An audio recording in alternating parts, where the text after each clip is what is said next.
ആശാ വർക്കേഴ്സിന്റെ സമരത്തിൽ സംസ്ഥാന സർക്കാരിന്റെ വാദങ്ങൾ തള്ളി കേന്ദ്ര സർക്കാർ. കേരളത്തിന് മുഴുവൻ തുകയും നൽകിയെന്നും വേതനം വർദ്ധിപ്പിക്കുമെന്നും കേന്ദ്ര ആരോഗ്യമന്ത്രി JP നഡ്ഡ വ്യക്തമാക്കി. ദേശീയ ആരോഗ്യ മിഷൻ വഴി കേരളത്തിന് നൽകിയ തുകയുടെ കണക്കുകളും കേന്ദ്ര സർക്കാർ പുറത്തുവിട്ടു. ആശാ വർക്കേഴ്സിന്റെ വേതനം ഉയർത്താൻ കേന്ദ്ര സർക്കാർ തയ്യാറാകുമോ എന്ന രാജ്യസഭയിൽ P. സന്തോഷ് കുമാർ MP ഉന്നയിച്ച ചോദ്യത്തിന് ആശാ വർക്കേഴ്സിന്റെ കഠിനാധ്വാനത്തെ അഭിനന്ദിക്കുന്നുവെന്നും കഴിഞ്ഞയാഴ്ച ചേർന്ന ദേശീയ ആരോഗ്യ മിഷൻ യോഗം ആശാ വർക്കേഴ്സിന്റെ ധനസഹായം വർദ്ധിപ്പിക്കാൻ തീരുമാനിച്ചുവെന്നും കേന്ദ്ര ആരോഗ്യമന്ത്രി JP നഡ്ഡ വ്യക്തമാക്കി. The government of India has given all its due. Please. No, not allowed. Please take your seats. We have given all its due. The utilization certificate has not come. കേരളത്തിന് എല്ലാ കുടിശ്ശികയും നൽകിയിട്ടുണ്ടെന്നും എന്നാൽ വിനിയോഗത്തിന്റെ വിശദാംശങ്ങൾ കേരളം നൽകിയിട്ടില്ലെന്നും JP നഡ്ഡ പറഞ്ഞു.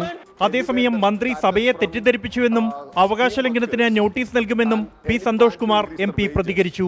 വേതനം വർദ്ധിപ്പിക്കുമെന്ന കേന്ദ്ര പ്രഖ്യാപനത്തെ സ്വാഗതം ചെയ്ത ആശാ വർക്കേഴ്സ് കിട്ടുന്ന തുകയെക്കുറിച്ച് സുതാര്യത ഉണ്ടാക്കേണ്ടത് സംസ്ഥാന സർക്കാരിന്റെ ബാധ്യതയെന്ന് പ്രതികരിച്ചു. കേന്ദ്രം വേതനം വർദ്ധിപ്പിക്കുമെന്ന് പറഞ്ഞത് സ്വാഗതാർഹമെന്നും ഇതുതന്നെയാണ് കേരളവും ആവശ്യപ്പെട്ടതെന്നും സംസ്ഥാന ആരോഗ്യമന്ത്രി വീണ ജോർജ്. കേന്ദ്ര ആരോഗ്യമന്ത്രി ലോക്സഭയിൽ അത് പാർലമെന്റിൽ പറഞ്ഞതായിട്ട് കാണുന്നത് വേതനം വർദ്ധിപ്പിക്കും എന്നുള്ളതാണ്. കേരളത്തിന്റെ ആവശ്യവും അതായിരുന്നു. ഞാൻ നേരത്തെ പോയി അദ്ദേഹത്തെ കണ്ടുകൊണ്ട് ഇക്കാര്യം ആവശ്യപ്പെട്ടിട്ടുണ്ട്. ആശമാർക്ക് നീതി ഉറപ്പാക്കണമെന്നാവശ്യപ്പെട്ട് കേരളത്തിൽ നിന്നുള്ള UDF MPമാർ പാർലമെന്റ് വളപ്പിൽ പ്രതിഷേധിച്ചു. ദേശീയ ആരോഗ്യ മിഷൻ ആശാ വർക്കേഴ്സിനായി കേരളത്തിന് 2021-22 16.75 കോടിയും 2022-23 2023-24 87.8 കോടി രൂപയും അനുവദിച്ചതായി രാജ്യസഭയിൽ ഹാരിസ് ബീരാൻ MPയുടെ ചോദ്യത്തിന് ആരോഗ്യ സഹമന്ത്രി പ്രതാപ് റാവു ജാദവ് മറുപടി നൽകി. ഒരു മാസം പിന്നിടുമ്പോൾ ആശാ വർക്കേഴ്സിന്റെ സമരം അടുത്ത ഘട്ടത്തിലേക്ക് കടക്കുകയാണ്. മാർച്ച് 17-ന് ആശമാർ സെക്രട്ടേറിയറ്റ് ഉപരോധം നടത്തും.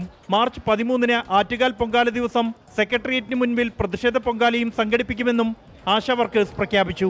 24 ഡൽഹി.